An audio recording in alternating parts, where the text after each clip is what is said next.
Hello everyone and welcome to another lesson. In this lesson I wanted to talk a little bit more about if conditionals. Now in a previous lesson I went over a switch statement, which is a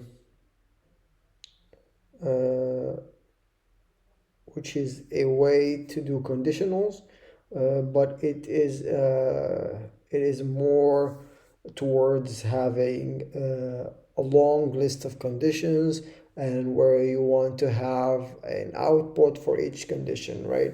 But an if statement, what I want to teach you today is about using an if inside of creating variables, where you can create an if statement in that section where to quickly get what you want, and not in a much more in-depth way, right? It's a quick way to check for things.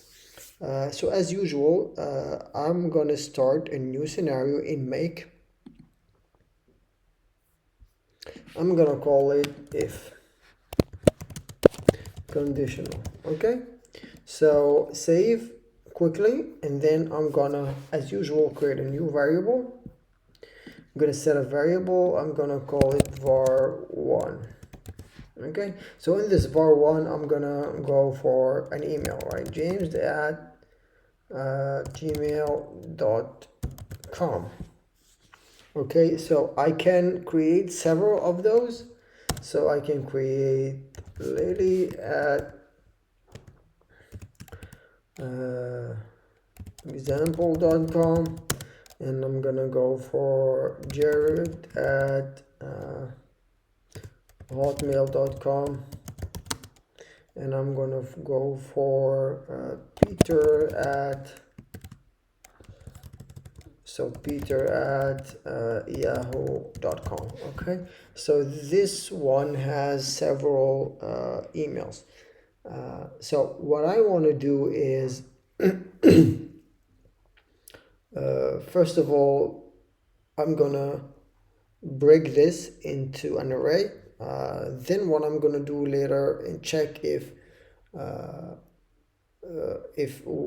one of those is a Gmail, or if one of those is a Hotmail. Now what I can do is now create.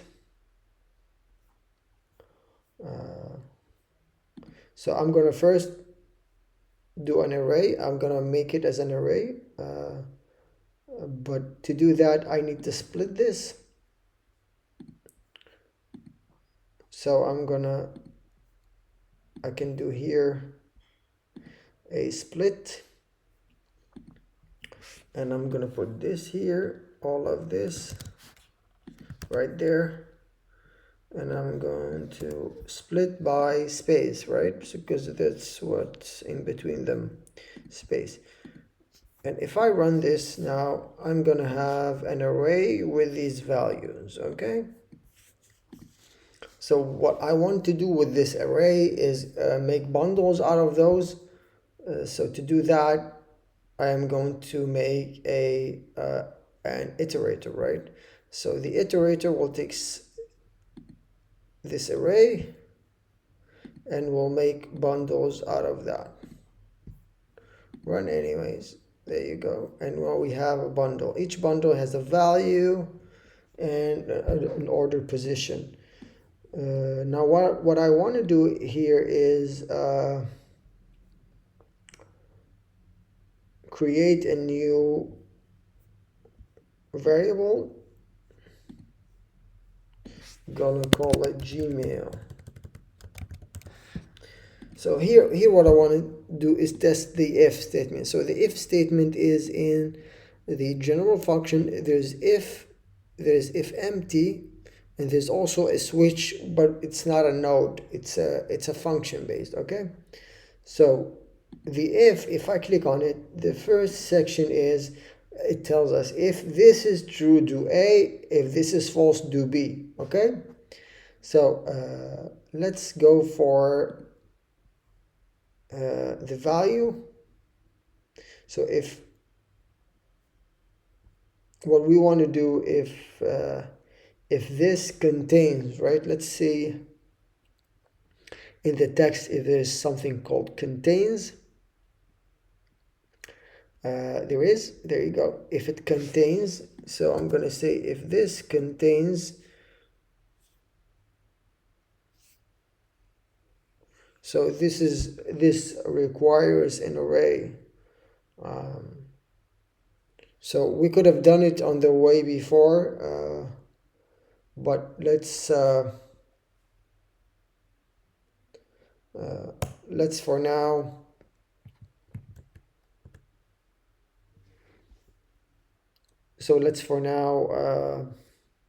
let's do it the other way. So let's do if, so we'll duplicate this and we'll do another thing. I think it's much more simple example for now. I think it will be better. Sorry, duplicate or copy and paste and put this here. I'm gonna delete this. Okay, so, and I'm going to just get an email. Okay, this is just to demonstrate the if at first, and then we'll do a much more check. Gmail check. Okay.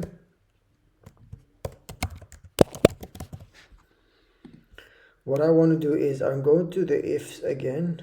If, then I want to take the first one. If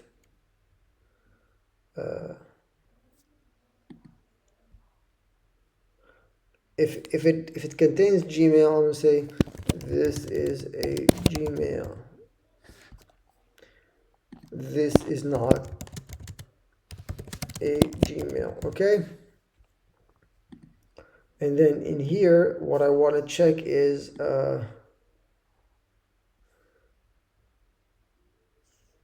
again, this true and false contains.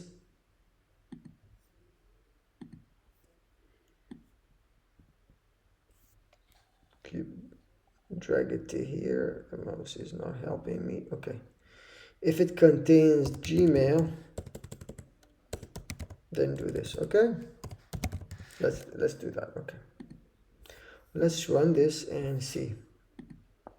So this is a Gmail. Let me fix this.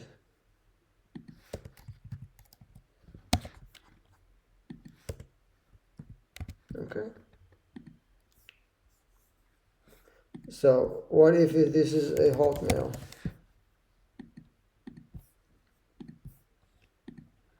This is not a Gmail. So as you can see, the if statement works. It contains the first, which is the statement. So if it contains this part, gives us either true or false, and this is exactly what we want in the if, a true or false, right? So if this is true, then the first section comes. If this is not, the second section comes. Okay. Now what I was doing here is I wanted to check as well, so I'm gonna do the same here. I'm gonna copy it and put it here, and instead of this one, I'm gonna grab the value. Okay, so then let's run this. Sorry, I need to put this here, and then I could run it. So now I have 4 operations. The first one, this is Gmail. The second one, this is not Gmail. The third one, this is not Gmail. And the fourth one, this is not Gmail. Because the emails that we have, we only have the first one as a Gmail. So you saw how fast the if statement is. Now, of course, you can do this with filters, right? You can do this with filters. You can say if it contains Gmail and you put the value here, right?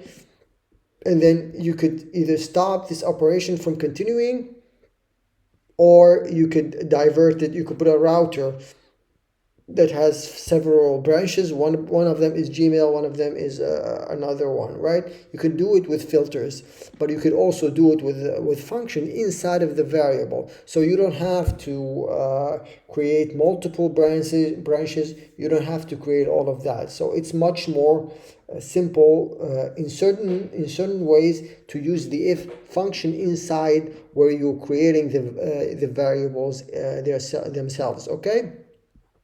This can be very beneficial and very easier to do in that case. Okay, so we did it this way. Why did I do it this way, where I made an array? Because I want you to see how powerful it is, like one function to handle multiple operations at once, and each of them will give you the way, like the results. Now this could be, this could be a spreadsheet, right? This could be a spreadsheet, like for example, let's get one of those spreadsheets. Let's get the employees. Do I have this? Okay, let's add. Okay. Okay, we could get this spreadsheet, and then we could do the if he's from the, if the person is from the US or not, as another example, right? So I'm gonna shift click and drag to move this here, and then I'm gonna create a new, not a router. I'm gonna go to Google Sheet, and then I'm gonna search, right? I'm gonna search. I'm gonna put the search here. What I want to do is just check if the person is from the US. If they are, set it a certain values. If they're not, don't. Okay. So we'll get the employees. Now I've done another tutorial on Google Sheets. Please refer to that if you have any questions. Okay. So I want to get everything. And then after I get everything, I want to, so what gets here is like a group of bundles. And I want to create a new variable.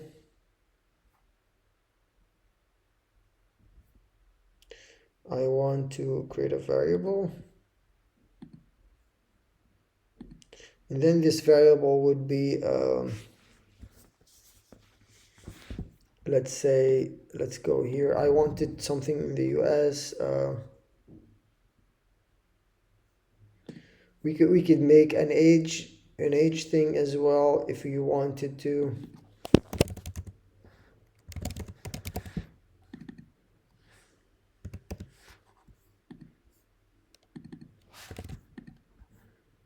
Okay, we could make something with less than 20 and over.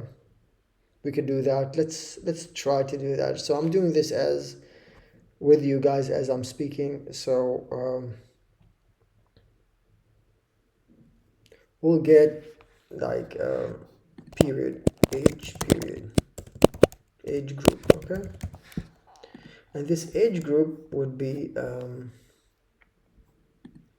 let's first get an example of what we'll get with this. So we got those, all the bundles. Okay, and then in here we want to set the age. So we'll get the age first, and then we'll do an if. We'll do an if in the function here, if. Okay, so if age, put the age here. So if age is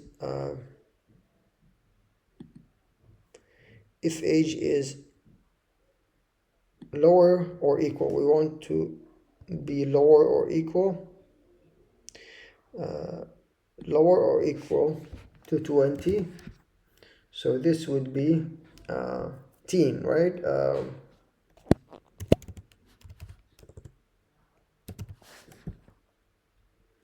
And if not, they would be a mature, right, or adult.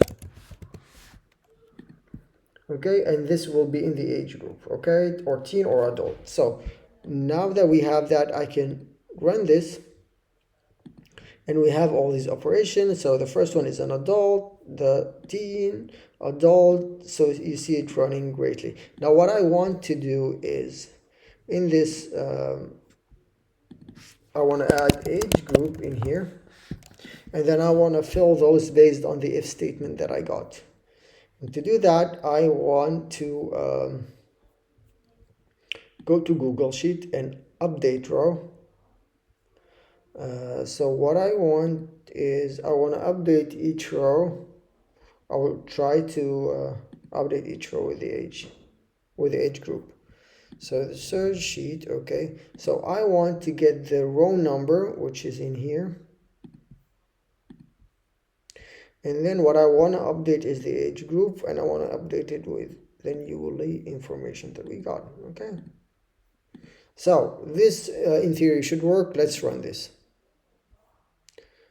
There you go. Let's go and see employees. There you go. So this is an adult, teen, adult, adult, teen. So you can see now if you have 1,000 or more, you can easily update things or update or make a new column and create all of the values inside of that column based on the if statement.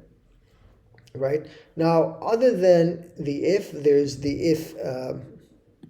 IFEMPTY. So what is the IFEMPTY if we scroll over? So what you say is if A is empty, then B, right?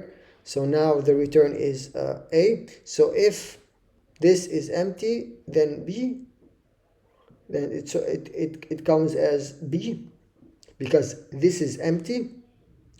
If there's nothing here, B, then it comes at B. Only when it's not empty, it gives us back the value, right? So this could be beneficial as well for your uses as well. As you can see, there's also a switch function where you can put all the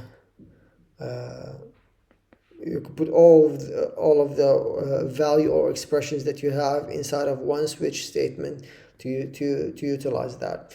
I really prefer using the switch node than to using the switch function. The switch node is here. You can search for that in the tools here, right? It's really beneficial to use that rather than using the if. What I use the if is when I want to get a value inside of a variable value that is conditional. I like to use the if always here in this scenario. I hope this quick lesson was interesting to you guys. As always, I will leave some really interesting links in the description box below for you to check out. And if you did like this lesson, please give it a like, subscribe for more lessons, and I'll see you in the next one.